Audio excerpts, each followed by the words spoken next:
I can call the meeting in order. Please stand for the Pledge of Allegiance. I pledge allegiance to the flag of the United States of America and to the republic for which it stands, one nation, under God, indivisible, with liberty and justice for all. Welcome. Are there any additions to the agenda? Mr. Chairman, a couple of additions. On the consent agenda, we have commissioners' warrants from 8/20 of 21 and 8/23 of 21, and you had an add-on on your packet this morning, so we're two from yesterday. On item number 3, auditors' warrants, please scratch the 8/20/21. Auditors' warrants are just one of those. And on the regular agenda, please scratch the 11 o'clock meeting with Jody Wacker. She is ill today and will not be able to attend. So I still have Joyce on the agenda, and I'll work with her depending on how the morning goes. We can move that up or whatever we need to do. So told her to remain flexible. So it's the only changes I have, Mr. Chairman. Okay. Mr. Chair, with those changes, I will move the agenda. Second. Okay. All those in favor? Aye. Opposed? Motion carries. Consent agenda? Mr. Chair, move for approval. I'll support that. Okay. All those in favor? Aye. Opposed? Motion carries. Okay. Concerned citizens.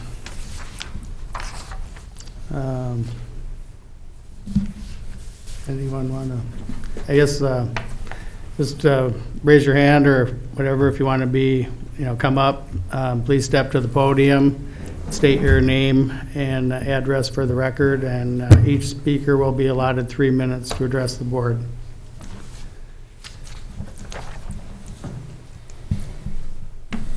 My name is Lacey Thompson. I am a nurse at Pipestone County Medical Center, and I live in Del Rapids, South Dakota. We are here today to discuss the internal environment of the hospital. By all standards, it looks good on the outside, but we will tell you that there is no solid foundation, no enforced standards of excellence, and no overall leadership. First, let's talk about the foundation, or the employees.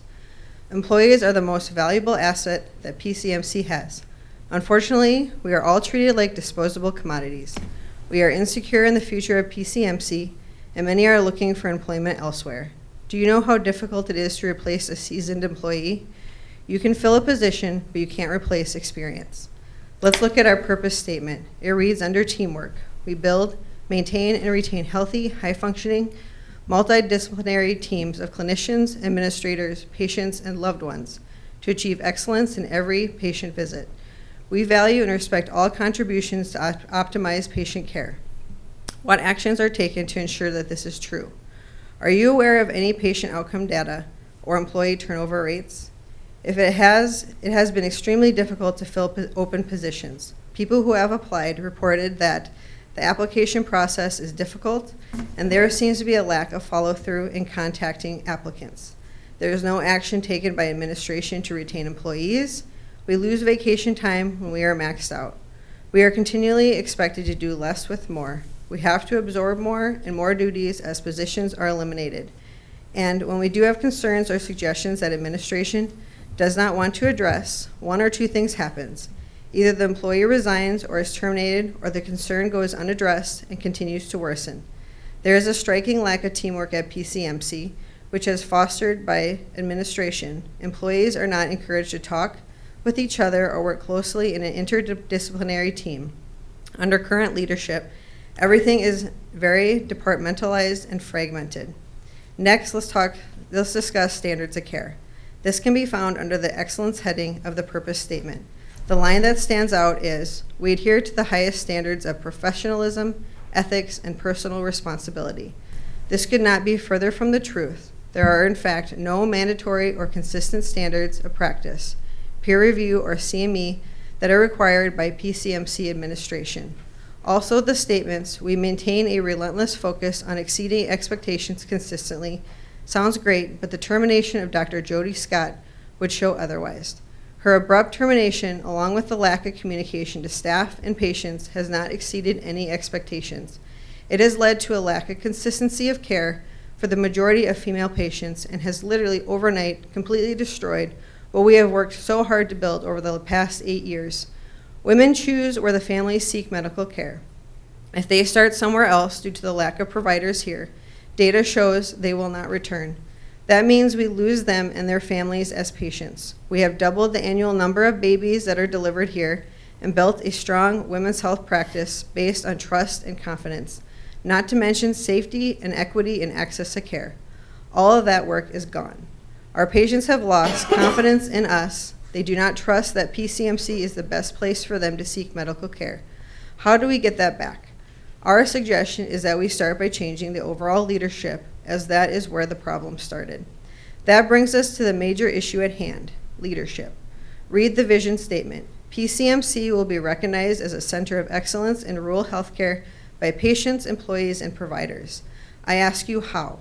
How are we as commissioners, are you as commissioners and decision makers going to make sure that that statement is true? Patients are not looking at PCMC as an excellent place to seek care. They feel abandoned and lied to. Employees are not feeling valued. In fact, we are all tired. Tired of trying to hold the unraveling strings together. Tired of trying to reassure our patients when we don't feel safe ourselves. Tired of putting in extra hours and no incentive to do so. Tired of no communication, no transparency, and no acknowledgement of the fact that we are humans with families and lives outside of the walls of PCMC. And our providers, this is the most unstable that our provider group has been in decades. How are we going to retain the providers that we have? And how in the world are we going to recruit new ones? Why would they come here? What do we have to offer? The clinic is incredibly understaffed. There is not only an overall lack of staff, but there is a lack of skill mix to support the providers and allow them to provide the excellent patient-centered care delivered with compassion that we are committed to give. This is only scratching the surface of the problems at PCMC. We have a responsibility to our community and to the employees to execute the mission statement and to ensure that this is in fact a center of excellence in rural healthcare. The hospital can operate without a CEO. It cannot operate without frontline staff. And there would be no reason to operate without patients. We hope you are listening to see how serious this matter is. Employees have stayed here because we have been committed to the patients we serve and each other. As our patients seek care elsewhere, we are forced to seek care elsewhere, and we are also exposed to new places and new opportunities. Action needs to be taken to live up to this purpose statement and to make sure PCMC is a great place to give care and receive care. The current culture is unhealthy, and we are not going to tolerate it anymore. We know our value. The question is, do you? I do have handouts for each of you for petitions and letters from patients that have written letters.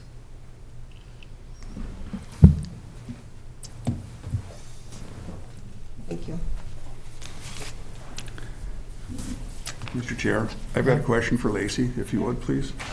Could you give us a brief bio of yourself as far as where your training is and where else you worked and how long you've been with us? I started my nursing career at a Vera McKinnon hospital. I worked there for 10 years in critical care. And then when I decided to look for employment elsewhere, I've been employed at Pipestone County Medical Center for almost 8 years. I wanted to get back into the rural setting, and to me, Pipestone felt like home. I grew up on a small country town with a rural hospital, and it just had the right feeling for me.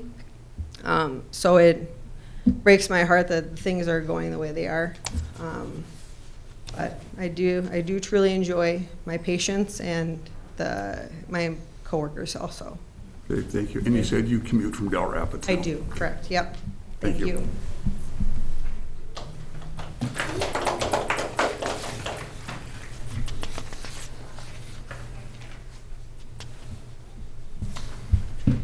Good morning. Good morning. I am Deb Blau, and my husband and I have been active members of this community for 35 years now. We raised our 3 kids here. Steve was an anesthetist at the hospital for 19 years until health reasons forced him into retirement in 2005. So I feel we are still connected very much to the healthcare in Pipestone. We are in Pipestone ER every couple weeks. Sunday seems to be our day to be there, and he does get excellent care, but many times has to be sent on. I used to go to Sioux Falls to an OB-GYN doctor for years and years. When Dr. Scott came to Pipestone, I had one appointment and said, that's great, transferred all my records back. She's an excellent doctor who listens to her patients' needs. She is reliable, she is trustworthy, and her medical expertise blends beautifully with her bedside manner. Dr. Scott invested herself in our community as an excellent doctor providing care and as a homeowner. It's darn hard to get an OB-GYN doctor to come to a small rural hospital. We have a wonderful, beautiful hospital, but things need to change inside. Dr. Scott is a female doctor whose patients loved her and now feel a bit left out in the cold and really don't know where they're going to go for medical care. She treated us with dignity and respect, and we need her back. Losing her was a big loss to this whole area. While I have your ear, I have a couple other concerns that our hospital is short-staffed and our nurses are tired. There's a difference between wants and needs. We need trained nurses and medical providers to keep that standard of care set high. The current phone system couldn't be worse. When we call in, even during the day, my call is dropped, I start over, they try to connect me to someone else, it doesn't go through, I call back, I start over. It's worse on evenings and weekends. There's got to be better technology in the phone system there, because it's very frustrating. When I call, I need to get Steve into the ER, and I'm sitting and waiting for the phone to be answered. I don't know on the other end of it. I'm just speaking from the wife of a patient. The phone system is terrible. Steve has many specialists in Sioux Falls. We've counted about 14 now. When we go to an appointment in Sioux Falls, our wait time is barely 10 minutes from when we come into the door until the doctor comes in the room. When he has appointments here, we've waited up to an hour before we actually see the doctor for a scheduled appointment. There's got to be a better way to handle that. If they can do it in Sioux Falls offices, there must be a way to do it here. If that means hiring more employees, better scheduling, I don't know. I'm just saying that's our experience here. We groan a little when we come in because of the wait. And I'd like to end by commending the staff this hospital does have in the ER, in the clinic, and within the hospital rooms. The care that people receive is good, but we're going to lose it if we don't see changes come and help for our staff and our beautiful hospital and clinic that we have. So thank you. I'm just sharing my concerns as a concerned citizen. So Thank you. Thank you, Deb.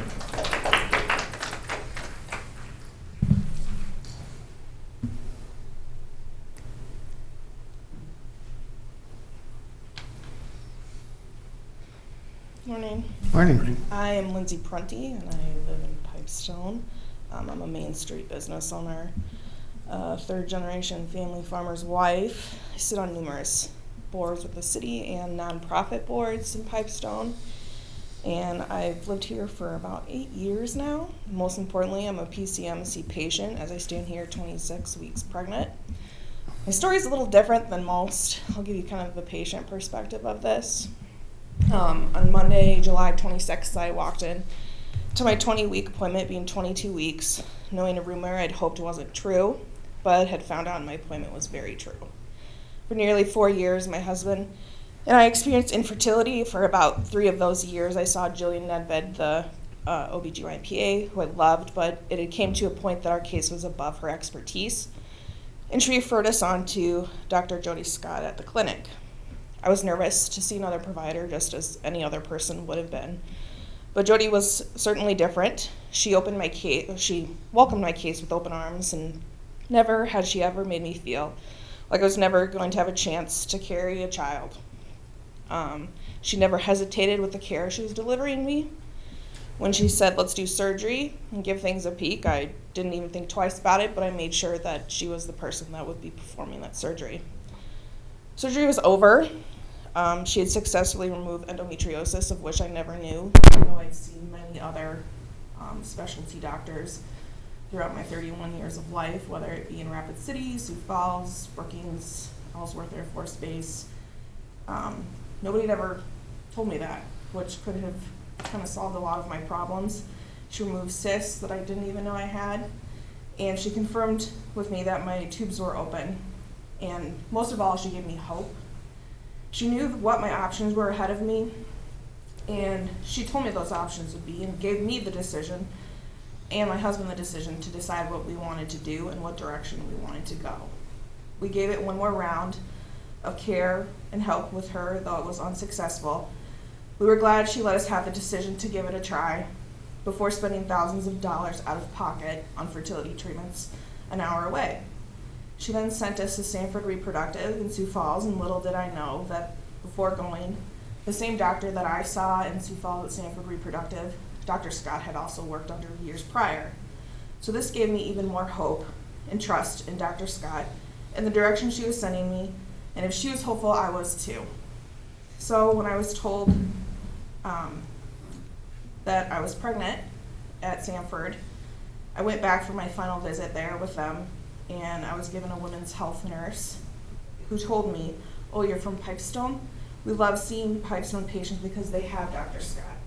When she left us, we were so sad to see her go, and still are. She's an amazing doctor, and you are absolutely in the best care with Dr. Scott. And that's what I took away from that appointment. Not just that I was pregnant, it was exciting, but knowing that I could come back to Pipestone because I had the option to stay with Sanford, but I chose to come back to Pipestone because I had such great care with Dr. Scott. But I thought to myself that this care is in my own small town, and all of us that were under the care of Dr. Scott, we're so fortunate to have that care right here in our town. Sanford may have given me the trigger shot, but I give 100% credit to Dr. Scott for advocating for me and digging into my fertility journey from day one, whether it be my surgery, lab work, lifestyle changes, referrals, and general investment in myself, my husband, and our journey. Every step the last 20 weeks that I had with her were undeniably enjoyable and full of information that I didn't even get at Sanford Reproductive. She filled us with general and useful information in an easy to understand manner. The bedside manner of Dr. Scott was next to none. I was a person, not a patient.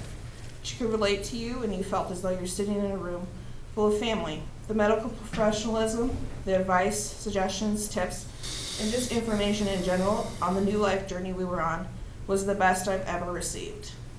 Though PCMC has reassured us there's always coverage for us and our baby, while we are thankful for that, I felt like I walked out of the most beautiful hospital as an orphan. Not because I don't think that our new doctor won't provide me with great care, or that our amazing OB staff will be any less, but this was the doctor and stability we've been seeking for years.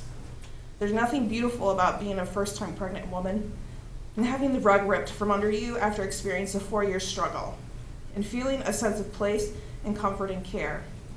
I know I can speak for a lot of women in our community who saw Dr. Scott, women who have struggled, who've had success, women dealing with a multitude of women health issues, women who are on a journey from miscarriage to miracle rainbow babies, that we could not feel more disappointed and blindsided by the choice of our clinic to terminate her under no cause. Our community has lost a remarkable doctor in women's care. The women she cared for have lost a phenomenal doctor who cared for her patients in words that are indescribable, and the clinic have been left without an incredible mentor and team member in care, and we truly hope that our clinic sees that what we will be missing for their patients. The questions still stand though. How's our clinic and hospital going to fix this? Do they truly have the women in our community's best interest at hand, like they do say and portray on billboards, newspapers, and radio ads? How do I know that I won't be stripped of my doctor again, with no warning or plan of what's next? Is this going to be a trend and a constant disappointment? Does my new doctor even really want me? I'm not a 25-year-old first-time mother. I'm a 31-year-old infertility patient with a God-willing miracle baby on the way, with a doctor who won't know me on a personal basis. or without reading my chart thoroughly, but still hasn't had the past with me from the beginning. We've had 6 different care providers at PCMC since I moved here, none of which have been by choice, but because I was forced to find someone because someone has moved on or retired. So who's going to fix what wasn't broken? Or is it who we are asking to fix it is what is actually broken? We as patients and the community deserve answers and transparency about this issue. Thank you. Thank you.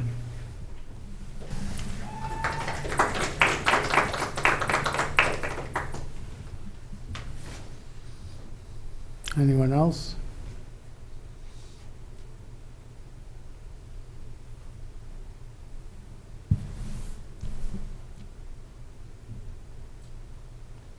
Well, first of all, I guess I'd like to note for the record that Jody's contract was not terminated. I mean, she wasn't fired. Her contract was not extended or renewed. While we understand changes in staffing are never easy, personnel decisions are not taken lightly, but we hope you understand that the privacy and confidential concerns of all employees are not able to be discussed publicly, so we're not able to get into any details regarding personnel matters.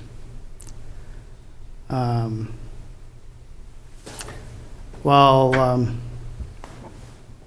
we respect your right to discuss your job concerns, vague concepts lacking specificity can seem unfounded and may appear to those of us on the outside as having little merit when we look at all the great work you continue to do each day. And we'd like to thank all PCMC staff for the work you do every day, because putting patients' needs first and providing the best care possible.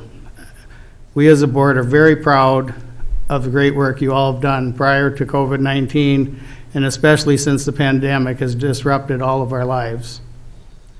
We realize how difficult your work remains as COVID cases are rising again on top of your normal job requirements. PCMC has been recognized as a top 100 critical access hospital 6 of the last 8 years, including last year and this year.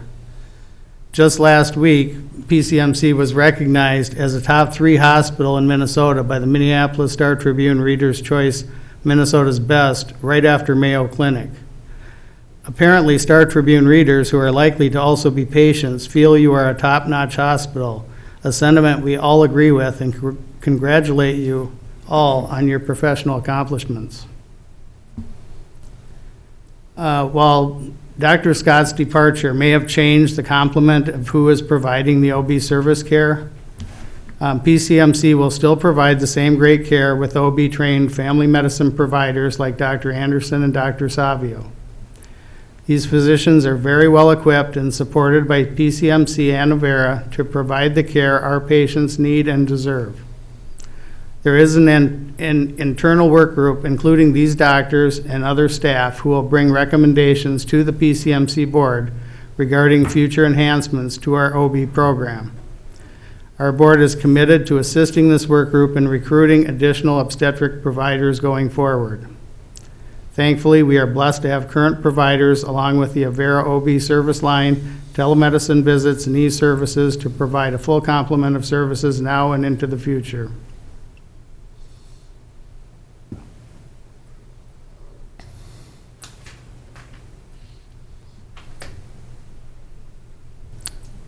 Does anyone else wish to speak?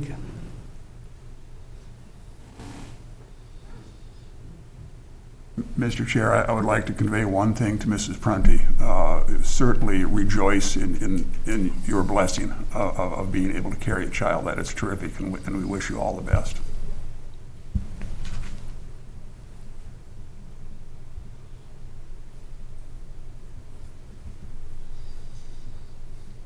And I realize it is difficult. I know my own daughter was one of Dr. Scott's patients, and is due in November, and yeah, I know she regrets seeing her go as well.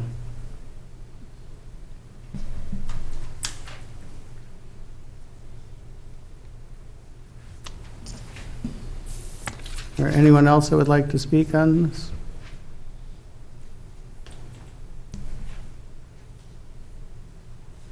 Well, we appreciate you all coming in and taking the time to share your concerns, and we will do what we can to look into them. And, we want our operation to be successful. And I think we've done what we can over the past number of years to ensure that that's the case, and we'll continue to do so.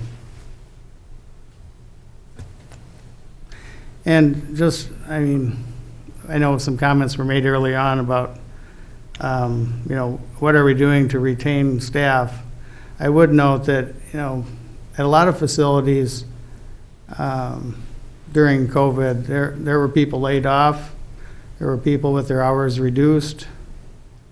We did everything possible to keep everyone whole throughout the process so that no one, even if you were sent home for a while, you were still paid.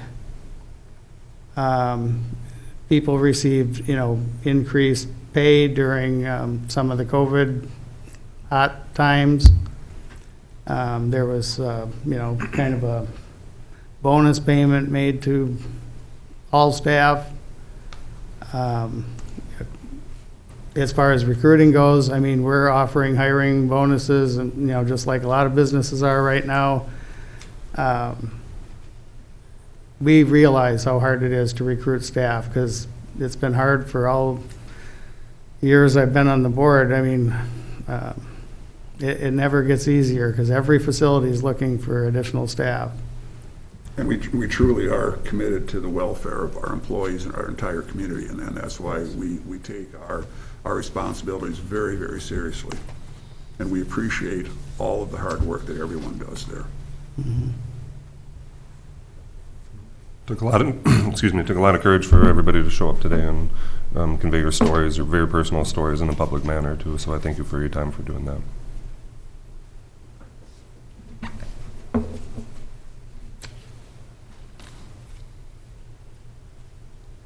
But if there's no one else wanting to speak, I guess I'd just thank you all for coming in and taking the time to share. Oh, we have one more? Okay.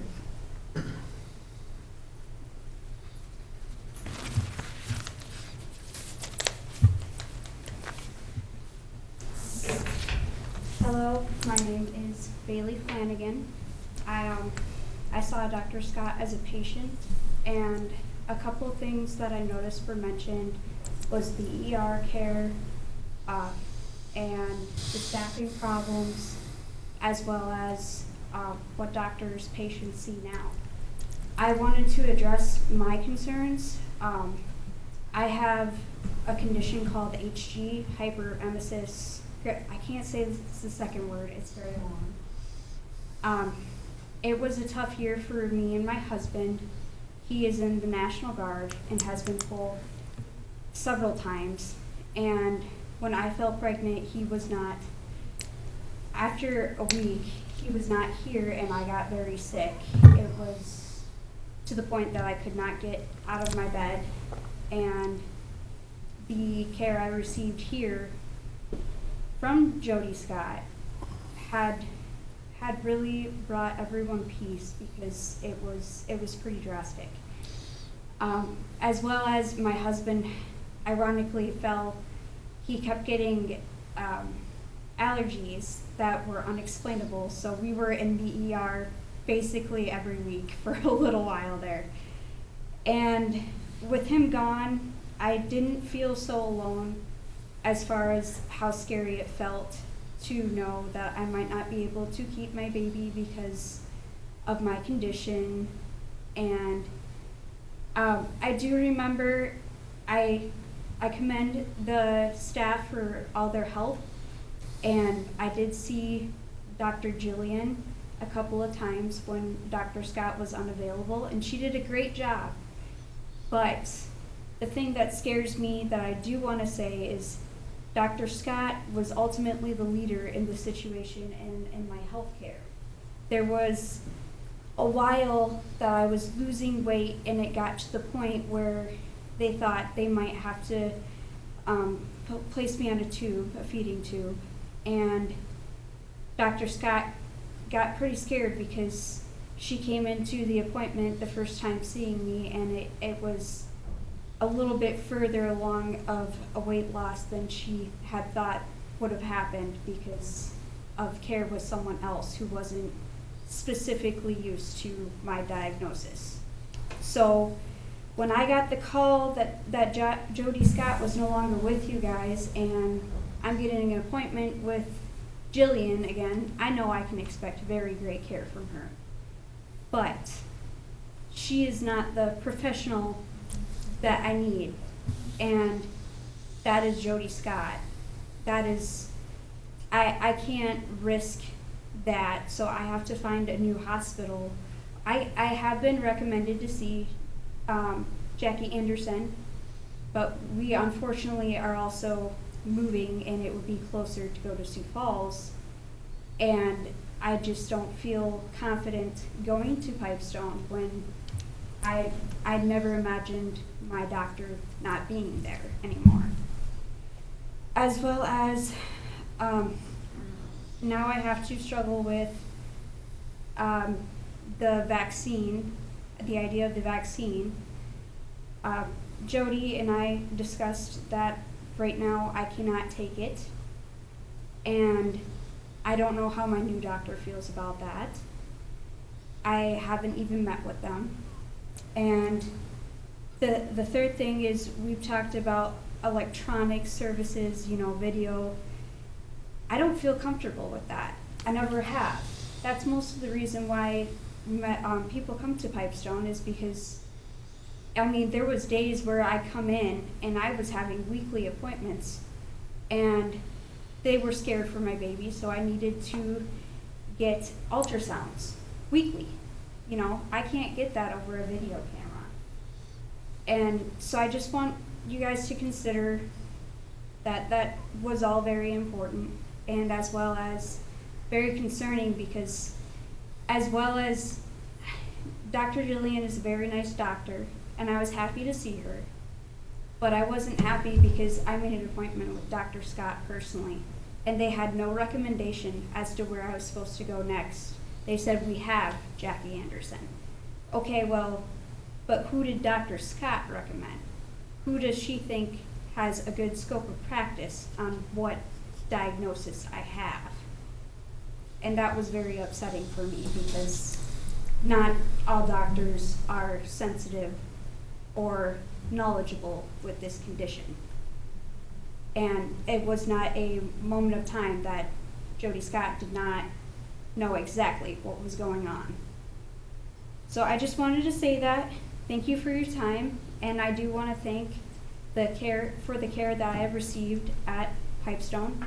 The nurses, I will say, I work as a CNA. I've seen stressed out nurses, I've seen staffing problems, and they never showed that, but they never showed that because I see them as very strong individuals who are committed to care. And it takes a lot to be that individual, and I thank them for that. Thank you. Thank you. Thank you. Bailey, many, many years ago, my wife saw Dr. Gates in Sioux Falls. And working and studying under her was Dr. Scott many years ago. And that's where she has learned her skills, obviously how it's passed on, as is now. Dr. Anderson now has worked under Dr. Scott as well, too. So obviously this is how these terrific doctors get their experience, learn their experience and so forth as it's passed down. So it is part of that normal process. So there are great doctors out there as well, too. Thank you. And we wish you and your child very well, and your husband. Is he overseas now? No, it was more of like a COVID situation and the Minneapolis. They were supposed to deploy this year, but they changed all of that with all the situations Well, that happened. we wish you and your family very well. Thank you. And one more thing, it is kind of, I feel bad for Jody Scott because she worked so hard on my case and she won't be able to see the birth of our little girl. And that, you know, it was not predicted for her, and I know how hard it is to lose a patient that you have, you know, dedicated your care to. So just wanted to mention that as well. Thank you. Thank you. Somebody else is in line, I think. Okay.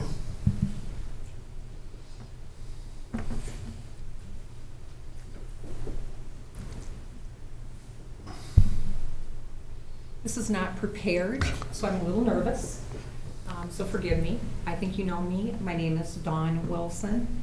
I am an RN with a BSN and my public health nurse certificate as well.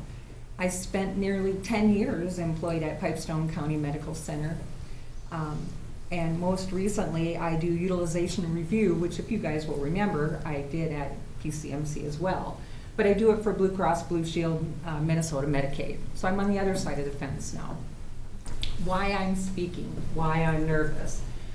I want to bring to light that not only is this a Dr. Jody Scott issue, this issue has more to do with the internal goings on at Pipestone County Medical Center. Those are the things that you as a group of commissioners, we have elected you to uphold our beliefs as well as your own.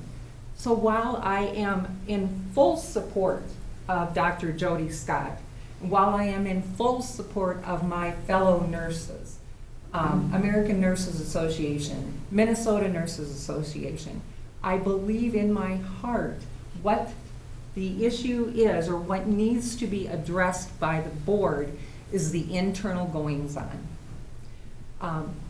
It starts at the top. We all know that. Administration they have a rough go of it. Nobody's going to say that they don't. Anything they do and everything they do is scrutinized. Some people like it, some people don't. You're always going to have this. But this is the end result of a situation that has been going on for several years. Dr. Jody Scott is just the latest in a long list of people that have been terminated with no cause. I want to bring that to light to you guys. Mr. Roskamp, we've never met. I know you're new, so hi, my name is Dawn Wilson. I know you, Dan, Luke, Chris, Steve. Very, very proud to be a member of the Pipestone community. I live here. I work from my home. I do not doctor in Pipestone any longer. And I have my reasons for such. I'm asking all of you to take a long, hard look at what is going on internally, from the top on down. I don't think it's asking too much. I think, we've sat here and listened to, you guys open your heart and hopefully open your mind with your comments to the people that have spoke, from Deb Blau to Lindsay. Lacey has spoke, which by the way, Lacey's twin is Lindsay, but not the Lindsay that's here. So, you've got a wonderful group of people that are trying to bring to light a situation that should be looked at with open eyes and an open mind. And I beg of you, I ask of you to please take a look at what the situation is and what is going on. Thank you. Thank you. Thank you for listening. Do you have any questions for me, or should I just shake my legs out? Because I am shaky. Thank you, Dawn, for having the courage to come to speak with us. We appreciate that. Thank you. Thank you all very much. Thank you. Yes, thank you. Yeah.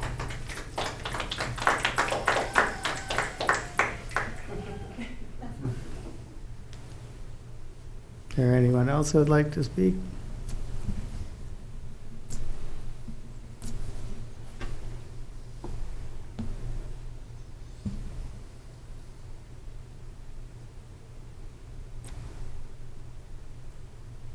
Last chance. Does anyone else want to speak?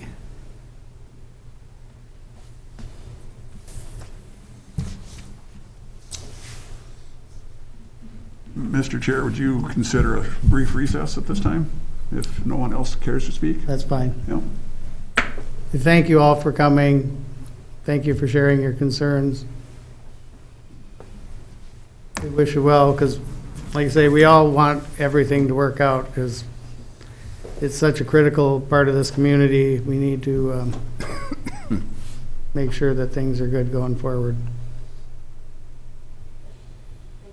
Thank you. Thank you. Reconvene. Okay, we're live. Come on up there.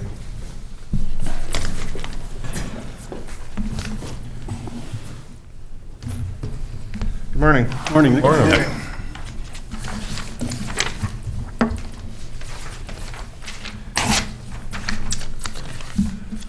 All right, I only have a few short items here. First up for me is a request for some right-of-way payments. We have 4 of them here. These are just your normal straightforward right-of-way payments. First one's a little higher because it has some fence.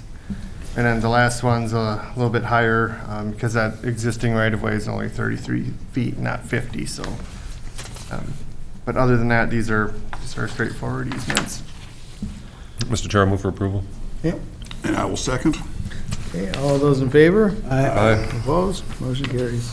And again, just for clarification, it's these 4 right-of-way payments then totaling to, what was the total of all 4 of them together? I guess it's not totaled up. I don't think I added that up. They're different projects. Yep. When it's the same, About 1,800. Yep. But Grable, Hullaber, and Detmers, yep. correct, yep. 60. Good guess, yeah. Yep.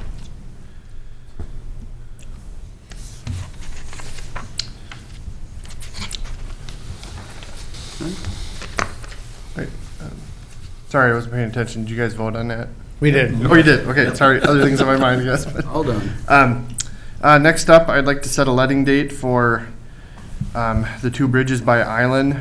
We were contacted by the state maybe a month ago. They were asking some strange questions, like how soon, prioritizing our bonding list and how soon we could let projects, like looking for shelf-ready projects. We had these ready, and I told them we could let them this year yet, which is what they were looking for. So they approved us for $784,000 worth of bonding. Awesome. Good job, Nick. Great Thanks. news. Yep, yep. So, Well, I will move that we set a letting date then of the 28th at 10:30 for project number 59-602-2009 and 620-004. I'll support that. Okay,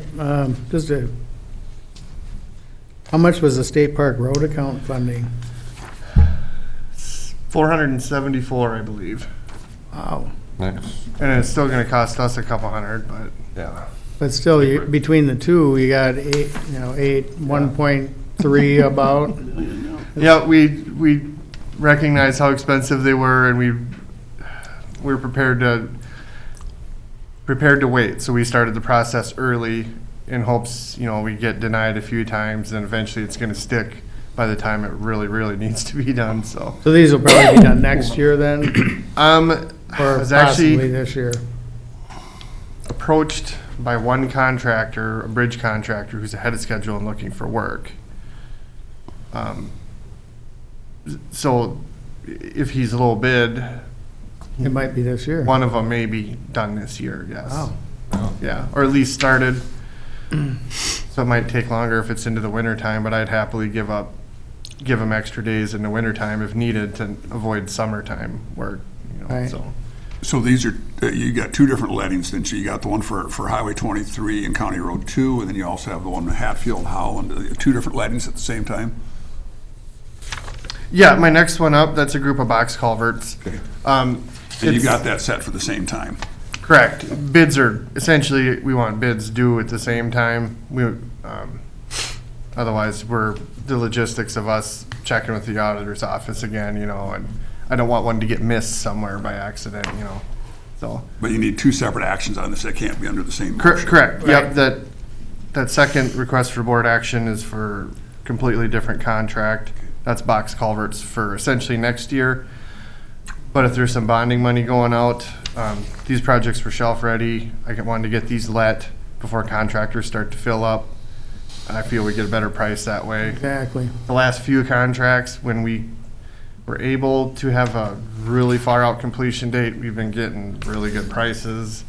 I don't know if that's because of the completion date or just happened to be luck, but I think if we can, we keep doing that for saving a good chunk of change. You so, bet. Yeah. Okay, we do have a motion and a second on this one. All those in favor? Aye. Opposed? Motion carries. Was that for That's for the both first. contracts or just the first one? That was for the first one, the 2 by Island. Okay. Yeah. So then I'll also go ahead and move that we set the letting date of the 28th at 10:30 for the other projects too, the one by Hatfield, the County Road 2, the one by Holland, and then the one north of 61st Street. Second. Okay, motion second, any discussion? Hearing none, all those in favor? Aye. Opposed? Motion carries. All right, and then last item I have is more or less just some information, so you don't get hit it all with once later. I've been working with the state on some road designation swaps. We're not really looking at trading roads with anybody. Most of this work is just changing the title on the road and how it gets funded. We'd be switching some to state aid, taking state aid off and others and making them just straight county funded. With one exception that I'll get to in a minute. So I've been working with the state. Looks like there'd be a large payback to do this, be around $100,000 that would go away after about 26 years if we would hang on to them. But I suspect we might generate more money to offset that. So it might be beneficial for us to just pay the $100,000 and do it now. I'm waiting for the state to get back on me with numbers. So if they come back, we generate an extra $6,000 a year or something, or $8,000 or whatever, and it's costing us $100,000 over 26 years. Well, it's like $4 a year, so we're better. We're money ahead to do it. So I'll get back to you when I know more about that. But something might be coming. It kind of looks rough on the surface to pay $100,000, but if you're going to get 150 out of it or whatever, then it might be a good deal. So Sure. we're exploring that, and then. So it's a swap everywhere except 4th and Edgerton. It's my understanding that this was talked about a while ago, but we didn't have the miles. You guys remember that? I guess I wasn't part This of is the that. Vanderstoop Road? Yeah. Yeah. Yeah, they asked the county to take it a while ago, and I think the county was going to do it, but we didn't have the miles Right. banked up. Okay. This swap would give us the miles to do that, so Okay. we could potentially take that road. It would connect ours. It makes sense. Do you see any downside at all to us by swapping these? Is it going to come back later on and bite us or not? For the 4th Street or for the other ones? For any of the swaps, I don't quite understand the motivation behind why would we want to swap roads? Funding. We can use state aid funds to do the work on them. Okay. A lot of these are straight county funded roads that are So there's blacktop. no downside at all that you see? Not that I see. And don't higher traffic roads bring more money than That's why I lower wanna do traffic? this, So yeah. basically, you're giving up a low traffic gravel somewhere, and Yep. you're taking on a, paved road somewhere that gets more traffic, so you'd get more dollars because of it. Okay, thank Yeah, you for that. so otherwise we'd have to levy or use wheelage tax to pave some of these. Versus now we can use state aid funds and we'll be getting more in anyway. And I've kind of dealt with that a number of years being on the Road and Bridge Committee, and this is something Dave was started a long time ago too, Yep. and Nick's been continuing on with. Yeah, so I really think, my gut tells me it's really gonna turn out in our advantage to do this, but I wanna hear what they have to say Yep. first, so. No, that's good. Yeah, Thank you always for good to that have explanation. confirmation. Yeah, correct, yep. And, side note, one of these, we'd call it'd be an extension of our road that goes to the state park. So in my opinion, we would be eligible for state park funds, which is kind of like grant funds to roads that go to state parks. So I think we could possibly get a grant to pave the one. Yeah.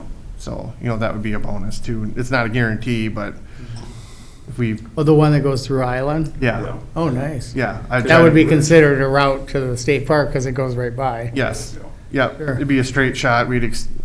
That other mile is County Road 20. We would call this County Road 20 as well, all the way up to 23, so. So you would take that south of the park as well too, or just north of the park? No, it'd end at that Stone Arch Bridge It again. stops there, yep, it But- doesn't continue on. The portion through town, we could possibly get grant funds for, instead of paying it out of our Just like the allotment. bridge, you got funds for that bridge project there too because of the state park, right? The north bridge, that's the big one here. Yep. that we're letting, so.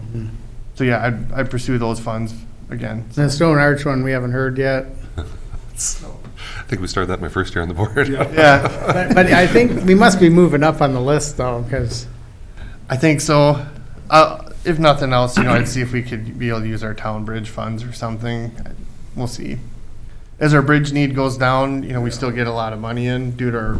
But it sounds like historical that's gonna needs. be quite an involved project there, removing the stones, putting the stones back. So Yeah. it's gonna be a pretty high-ticket item. I'd hate to use our funds for that if it's a historical bridge.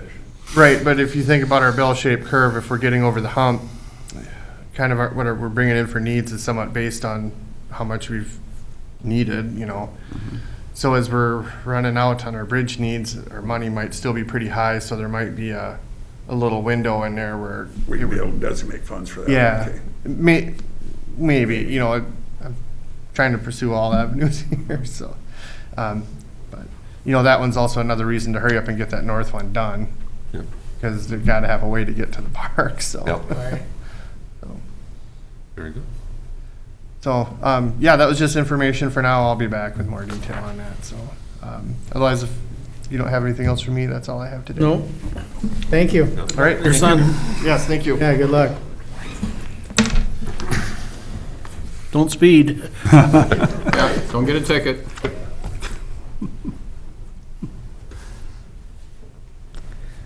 Okay, personnel, do we have anything? I've got two personnel items you have in your packet. I'm doing this for Kathy. She's out on vacation this week. First of all, we have the auditor treasurer job description has been pointed out by Gallagher Benefits, and that is coming at a D63 on the pay plan, which you have a copy of there, and it's highlighted for your review. Step A, 77,937.60, the maximum 105, 185.60, based on the 2021 pay plan. Just curious, what is your position on the pay plan? E81. Okay.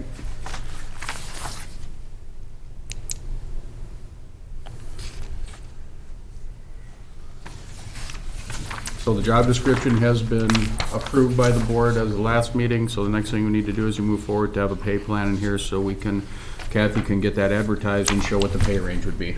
Mr. Chair, move for approval. Yep, and I will second. Just for clarification for me, the A to L is years of experience, things like that? All across the top is there. Generally, it's, depending on when you hire somebody, where you put them in the plan, sometimes they have good experience or less experience, and you sometimes negotiate that, if you will. But generally, once you're on the plan, then it's satisfactory evaluation moving forward gets you to the next step. That's how you, satisfactory evaluation, Right. not necessarily every year. It's not like the teacher's Satisfactory contract that every evaluation, year. right. And this position is evaluated by me as the county administrator, so it'd be an annual evaluation. So basically it'll be an annual. Yes. Yeah. Yep. So it's not saying that the person that comes in may not be hired at step one. It just depends on where they're at, what relevant experience they come in with, that type of thing. And that generally gets discussed at first in the personnel committee before it comes here anyway. Sure. Like, for instance, like if we brought a highway worker from another county that had 10-plus years, he wouldn't get hired at step one. We'd Yeah. bring him out a little higher, so. I know that that's been presented before, okay, then start at this point, Why? who decides that point, Yeah, the personnel committee goes over that, yeah. What are county commissioners on this? We're not on here. You're not on it. You don't, We don't get to be on here? Electeds aren't on, So we'll talk about that it's one. are on. because theoretically, according to the way these plans are developed, you would be at the top because you have more supervisory and whatever. Problems. Yeah, But again, we're not employees. right. Right. Okay, we do have a motion and a second. Any further discussion? Not, all those in favor? Hi. Opposed? Motion carries. So where are we at in the process with this then? So the public hearing is now? On the 14th, Yep. The advertisements are in the paper. They'll be in the paper last week and this week, so that's the 2-week publication window we had to use. We had to schedule it for the next regular board meeting, which we didn't have time to do it for this meeting because we didn't have time to get 2 weeks of publication in. So our next regular board meeting is September 14th. So at 10 a.m. we'll have the public hearing, invite the public in if they want to discuss the issue. And then at that meeting, the board will make a decision to either move forward or, depending on what the public says, if you wish to do that. Yeah. And my sense is at this point that we've got support of the public, so I'm anticipating this going quite well for us. I've only received one phone call. Yeah. Yeah, I had one person stop in person, but they were in favor. Good. I think how, we've been so transparent about this, we've been working on this now for a period of time, and I think people understand it, and it's good to see that. Agreed. Okay, Mr. Chairman and board members, one other item you have in there in the request for board action, Kathy put in there, is a highway accountant job share position. What she is asking for is advertised to fill a 24-hour week highway accountant position that would be a job share with the current highway accountant, Leslie Leak. Leslie is requesting to reduce her hours to 16 hours per week, and this long before me, that apparently there was a history of that being done in the past at the highway department to share that position. Nick had to leave, but he is totally in favor of this as well, so you have the highway engineer's support of this as well. So I'd like to advertise and see if we could find somebody interested in the 24-hour week position, and Leslie keeping the 16-hour-a-week position in there. So be 2 employees sharing 1 full-time job. They would get 2/5 or 3/5 contribution to their insurance benefits and prorated sick and vacation accruals as well. Would any of this time, would they be working together, like, so that the I one presume could they'll have train? to. Yeah, to find somebody that's going to come in and have that experience to do highway accounting is probably pretty slim. I would think. So I would presume I would think there'll be some extra time in there as we're training the new person to work with Leslie. Right. Yeah, but eventually it would be a 2/5, 3/5 type thing. So currently Leslie is at 40 hours or at 38 hours? She is at, But I saw I think 32. 32. 32. She's at 32. Okay. Hence the half Work of week. the 16. So she would go half of that 32 to 16, but the new person coming in would be going 24. Right.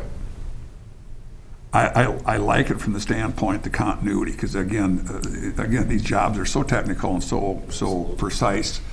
So at some point, perhaps, it's nice to have that knowledge base spread out over 2 people. So if either one of the 2 should retire or go someplace else, it's nice to have that continuity, so.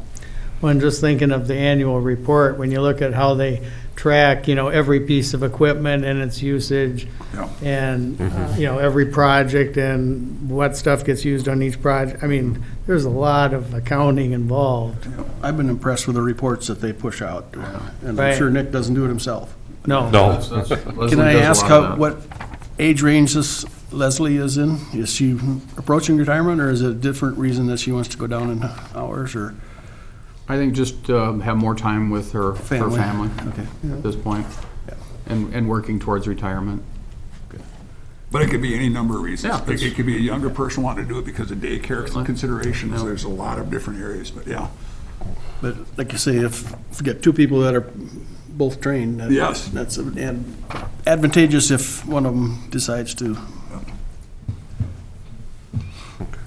Has anybody moved yet? I'll move that. Okay, I'd be more than happy to move it. Thank you. Did you already? Go ahead. Go ahead. My turn to move it. There you go. Dallas, okay. And I will second that. Okay, thank you. Okay, any discussion? Not all those in favor? Aye. Opposed? Motion carries.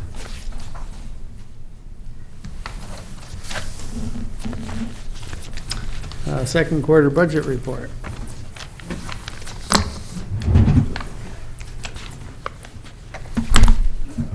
Chance to look at it, but this goes back to my first quarter. We did the numbers because we're actually a little bit further into it.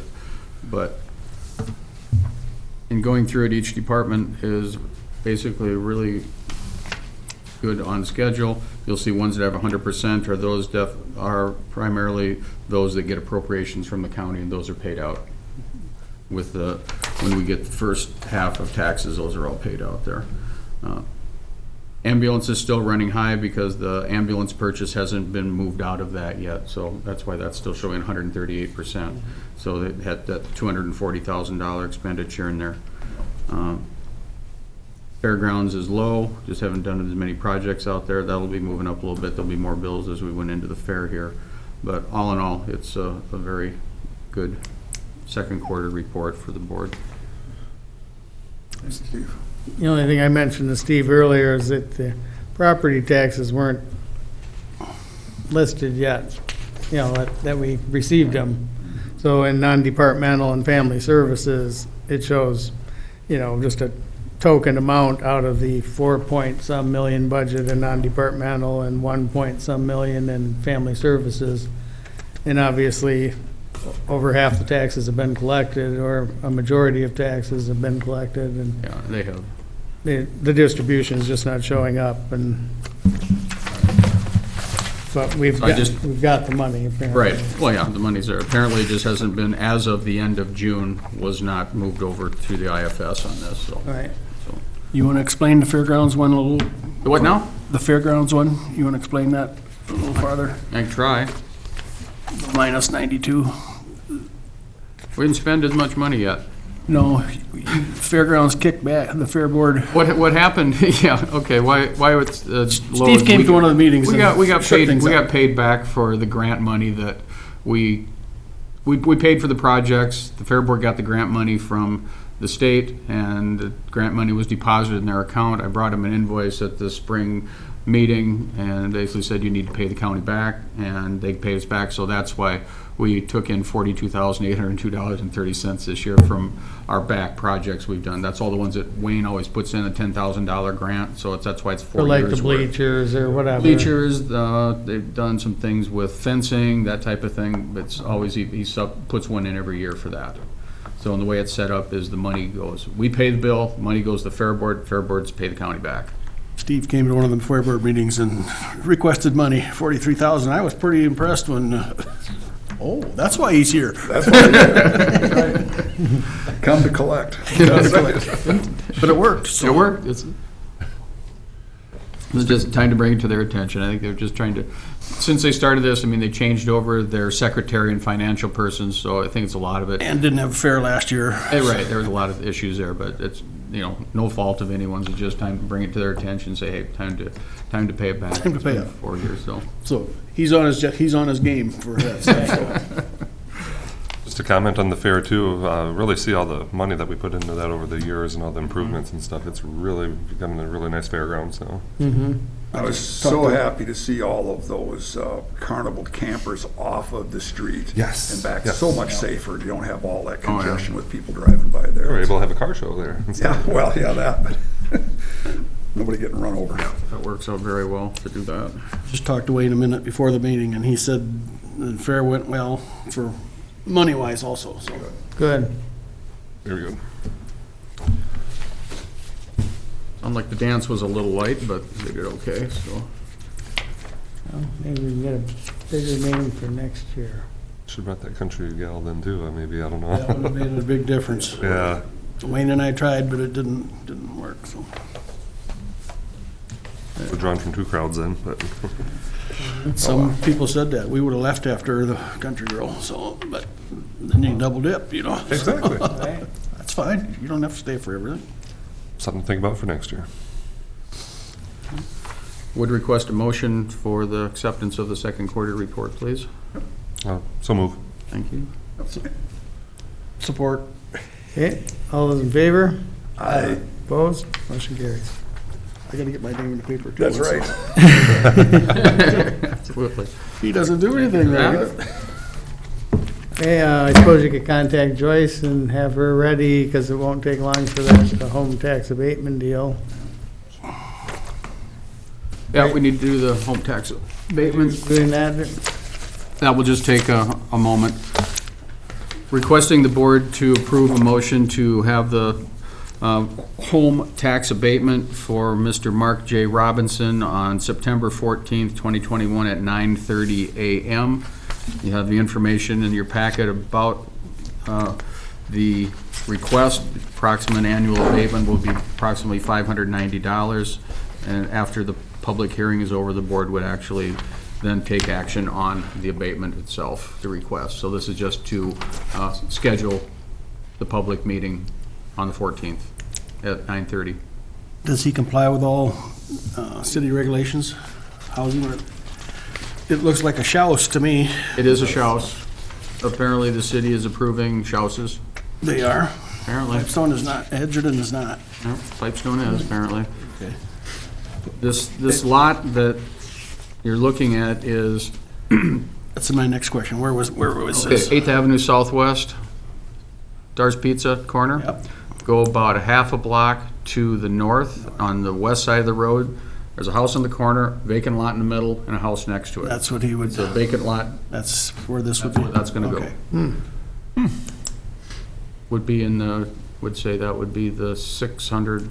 Sounds about right. 600 block, Yeah, sounds right. or 500 block of 8th Avenue Southwest. I think it's interesting how people's priorities have changed over the years. More for garage and less for living.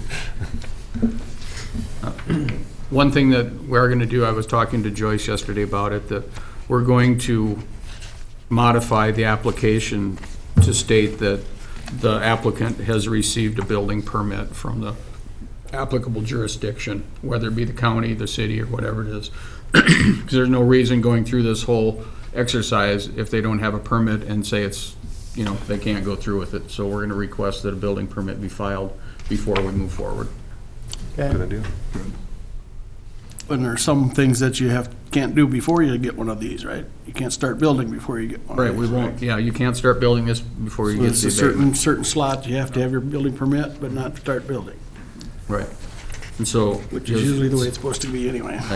You can't start construction and come back and ask for a home abatement. It's got to be done Yeah. in the steps that follow. And this year, if you wait, it might be cheaper. Lumber is coming down a little. Okay, so we have a motion and a second. All those in favor? Aye. Opposed? Motion carries. Alice, did you make that motion? Sure, Who did? Alice, who seconded it? guilty.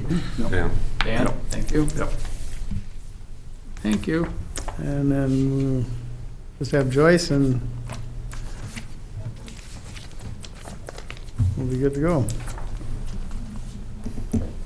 Chairman, recommend we take a recess so I can get a hold of Joyce and see if she can come down. That'd be Okay. Okay?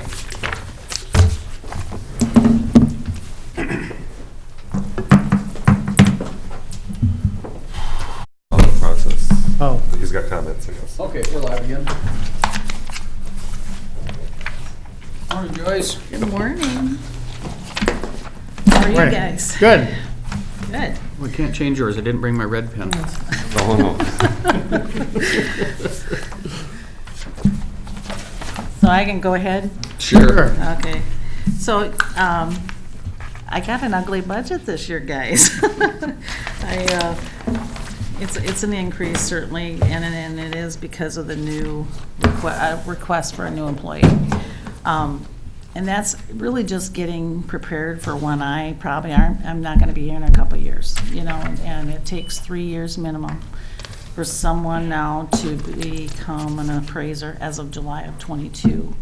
They have to have 3 years' experience, and then take all the classes and the AMAs. So that would be the shortest period of time. So rather than wait till the year before, you know, and it's just a process too to get someone in, you know, trained into my position too. So, you know, we've talked about this for quite a few years, so it's finally getting here. And, yeah. Are the locals still going, or This is their last assessment.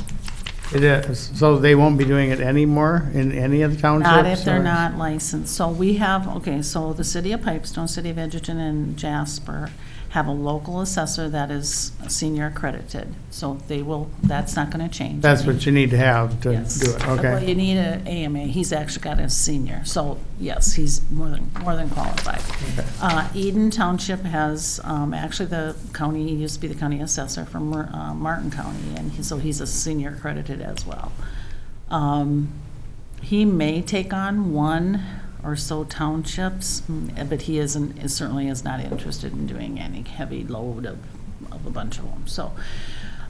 So we're probably going to end up, we're probably going to end up with 7 townships coming on board for the 23 assessment and the 6 little cities, And how many do we do now?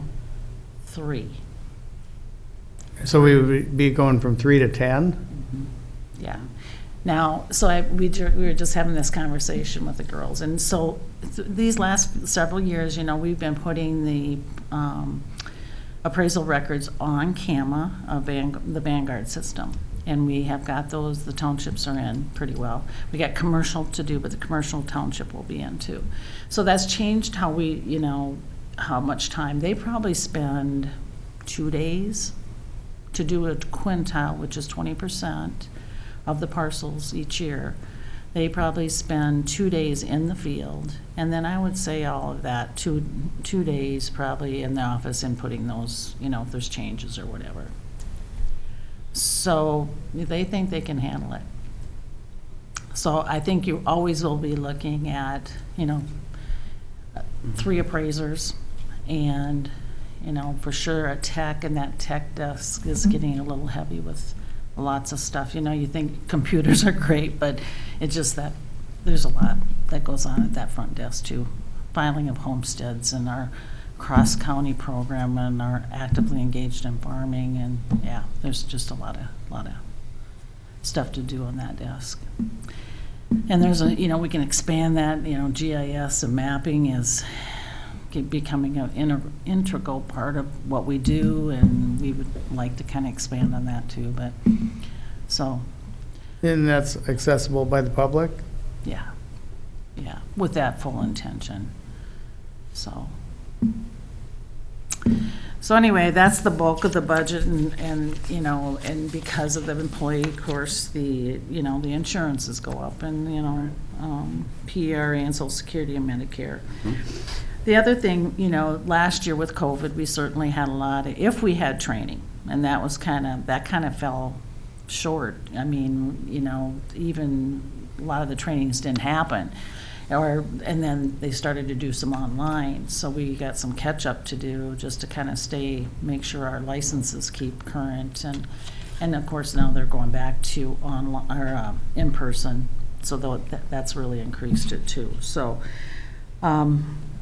so that's really between the two is the increase. Question on the salaries then, and this may be more a Kathy question. Are they on the pay plan then, or are they an hourly employee, or how's that? The appraisers? Yeah. Are in-staff appraisers. Locals contract with that township or city. Yeah. Just like we do. We do at Niletone and Fountain Prairie in the office, and we have a contract, and we're in, I think, year 2 of our 3rd year. And so that, we're getting $12 a parcel. That may go up, but boy, we're not going to get to 14, I don't think. Yeah. It is. So, I mean, that's kind of the what other counties are charging, So, did I answer your question, Dan, on that? The pay plan doesn't affect the locals. Okay. Thank you. Yeah. Pay plan will be just for our staff. Mm-hmm. So does the amount you charge cover the cost?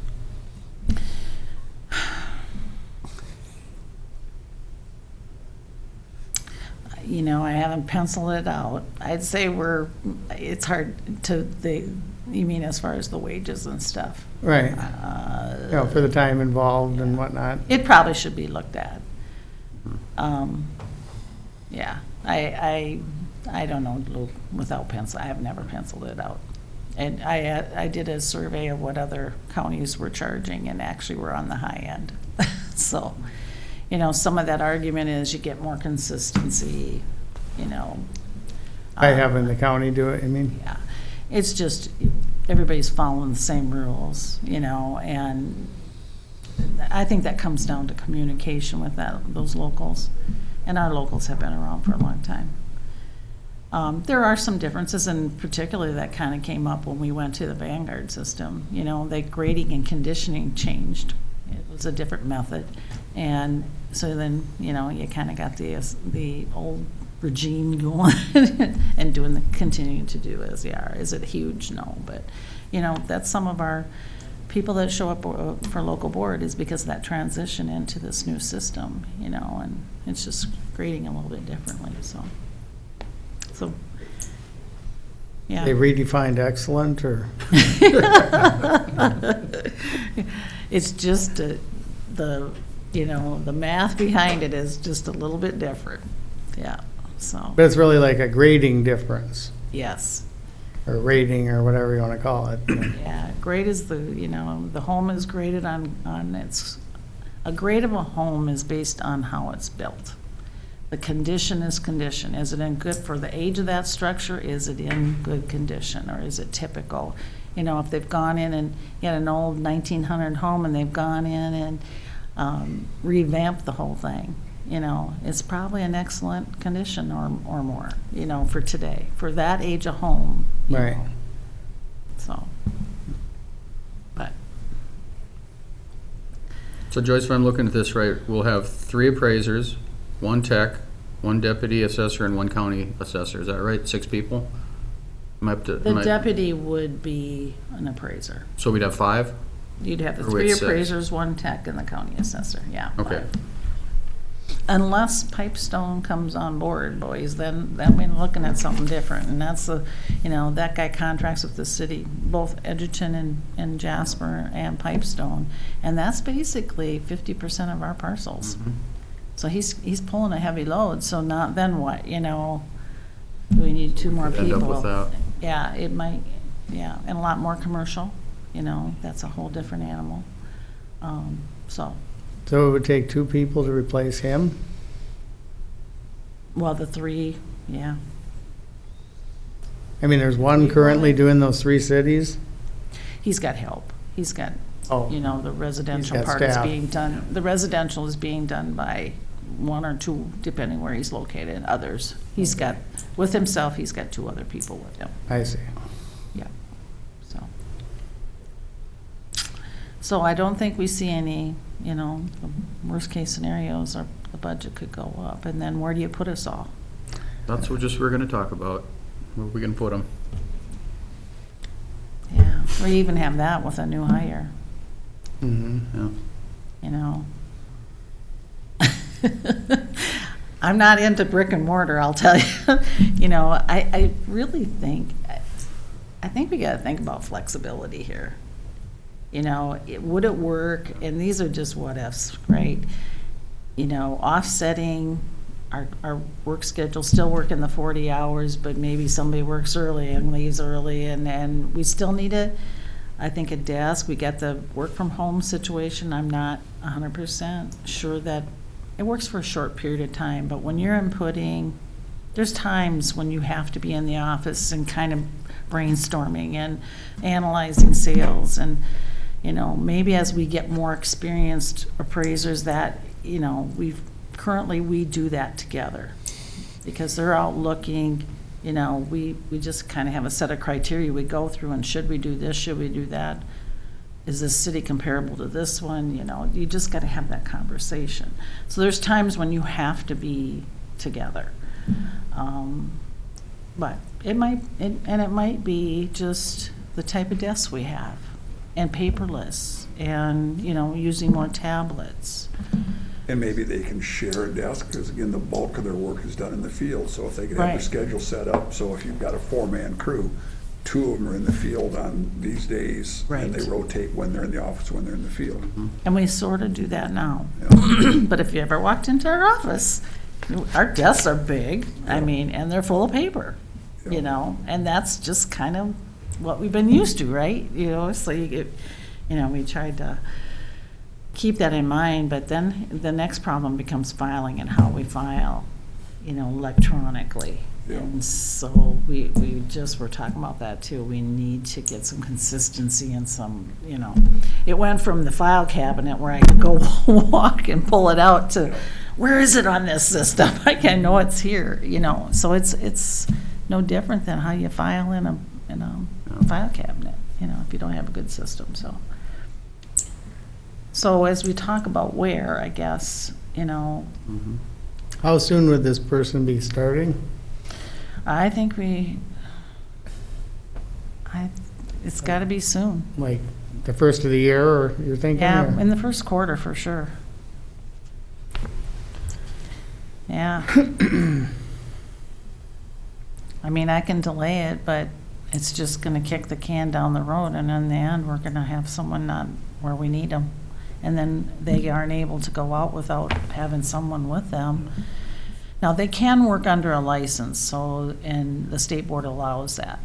But what, does that mean that they can go to this place without that person being at their elbow? I don't, that, we'd have to make sure of that. Which doesn't make any sense to me if that would be the case, because that's basically what we have today, so, with the locals, so. I mean, short term, do we have anywhere we could fit another person until we figure out a? Not really. The biggest thing we have as far as the furniture goes, that's been around since we remodeled the courthouse in '96. I mean, it was put together in a different time, and that's what was out there. There are different designs. I think we even had a company in a year or so ago take a look at revamping the furniture and things like that. But it didn't look like we were gaining a whole lot of space with what we did, though, because you only got so much square footage to work with. We really can't turn the vault into an office because you don't have ventilation and that type of thing, so it doesn't work well for that. But that's the only other space they have in that room.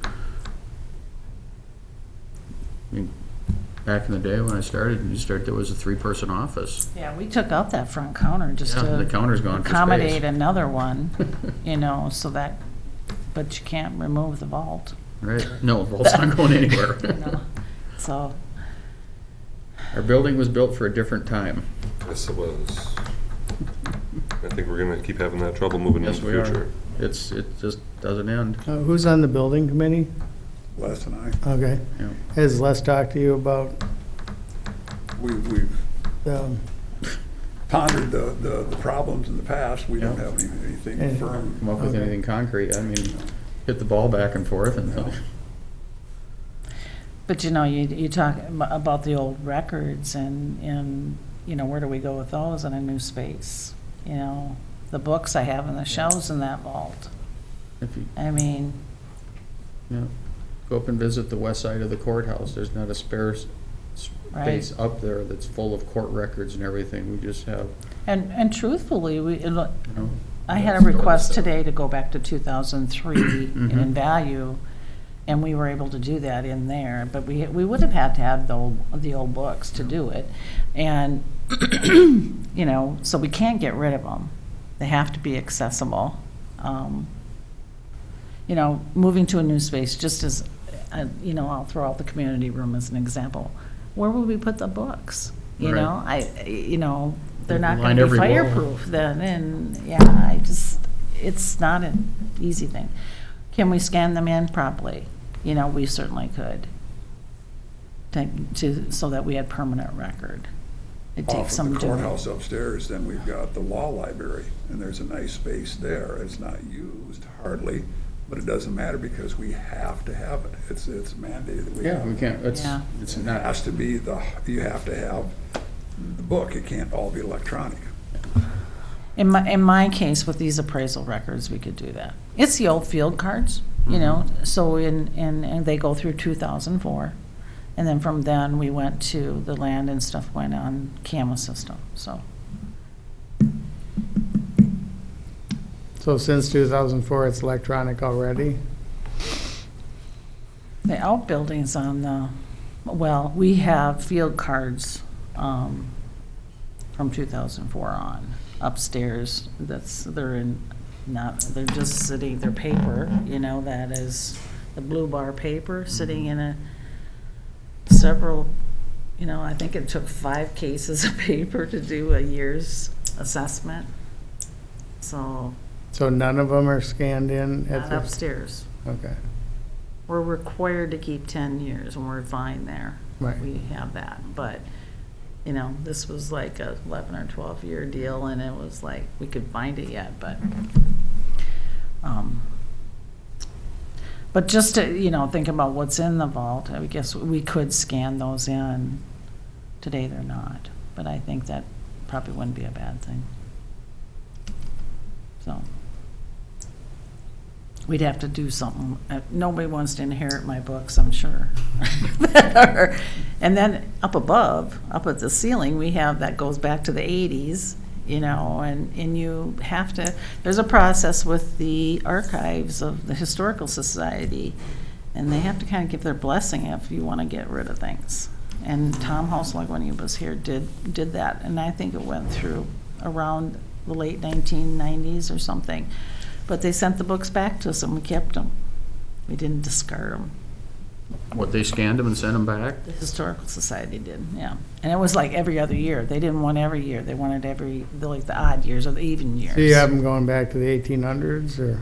Somewhere in this courthouse, I would guess so, What's in the locked vault down on the lower level here? Those are assessment books, which are a little bit different than field cards. Field cards are yeah. going to give you the details of the, an assessment book is going to be that, what, the values that we had there. But they're not going to have like an area or a drawing of the house, or something like that.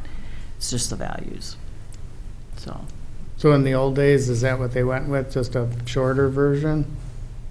they had field cards. They were in books, and as far as I know, they were always drawn out. Okay. But I have no idea how that was done back then. I mean, there wasn't all that many years. It was personal property, too. It was, you go back into probably the 80s. I remember the 80s. So, I don't know. The budget is not a pretty one this year, that's for sure. So. But Steve, you've already factored in Joyce's increase in the budget and what we're looking at for our levy increase. So it's still blending in. We're still not going to have a huge impact to our levy, but we realize that the department does have some demand to it, and we appreciate so much everybody's conscientiousness of holding down the costs. So yeah, if we lose, like I say, Eric is from Anoka County and is a young family, and if he would ever choose to, he certainly could get hired anywhere. And then we're looking at, and it's not going to be any notice. Yep. I mean, we're going to be. And we know labor costs keep going up all the time Right. with everything. We're just talking about that with some other areas And too. we're probably going to see movement between counties because everybody's dealing with the same thing. We could lose people to neighboring counties. Very, very likely. We just talked about that too. Yeah. Yeah, what we can do to keep them is going to be big, especially when you get, it takes so long to get someone there. And it's expensive. Yes, and it's expensive, that's for sure, yeah, So will we maybe, are you thinking of bringing this up at buildings and grounds, or? Yes, again, still. Okay. I think other counties are in the same place we are with local assessors. I think you told me that more and more are retiring around the state, and counties taking on more of the responsibility too. Yeah, I go to region meetings now, and I'm probably the old one. So. Experienced. Yeah, yeah, experienced, there we go. So, but it's too bad we're getting rid of the locals, I think, but it is what it is. And in essence, that's what we're doing, is they needed the license, and it was quite a task to get there, so. Anything else for me? Any questions? I think so. Thank you. Thank you. Sure, no problem. Have a good day, guys. Good, talk to you later. Anything else to come before the board today? Let me check here. We'll have to reschedule Jody from the library. See if we can get here on the 31st. That'll be our budget meeting day. So we'll see if I can get her in on that. So we'll plow through hopefully the rest of them that time. That's all I have, Mr. Chairman. Board members? Next meeting is 31st budget meeting. Budget meeting on the 31st.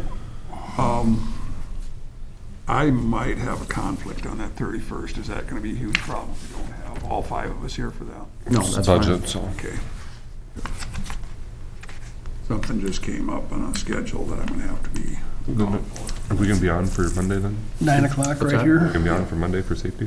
Yes. Yeah, I'm just waiting for you, so I'll get that sent out today. So safety committee in the afternoon, probably 2 o'clock. I'm off that day, so if Okay. you want to do it earlier, it's fine. Excellent. Yep, And that'll work. Steve, we still have a meeting planned for, is it Thursday? Yes. Hopefully Les can be here for that. Hope so. That architectural firm Inc. is coming back. We can- ICS. We'll talk to them ICS, about 11 o'clock. Oh, all of our space needs too. So it's- that helped. Question for you, Steve. Yeah. If I may, did we get any census data back yet? The state has it, but they haven't trickled it down yet. Not to my knowledge. Well, the guys up at Lyon County were saying that they've gotten some preliminary figures up there, so I don't know what they're talking about. For insurance? Say, I think Redwood also. Has there new ones? Yeah. I just So don't it know. sounds like some of the numbers are starting to trickle out. Might be worth a phone call or. We'll watch for it. Flag. Punch it in my calendar. That was September 8th? Yep. Boy, it's gonna be a busy day, so.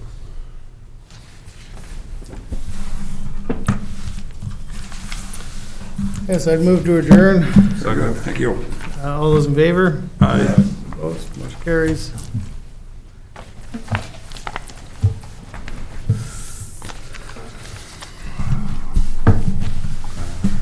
$11:04.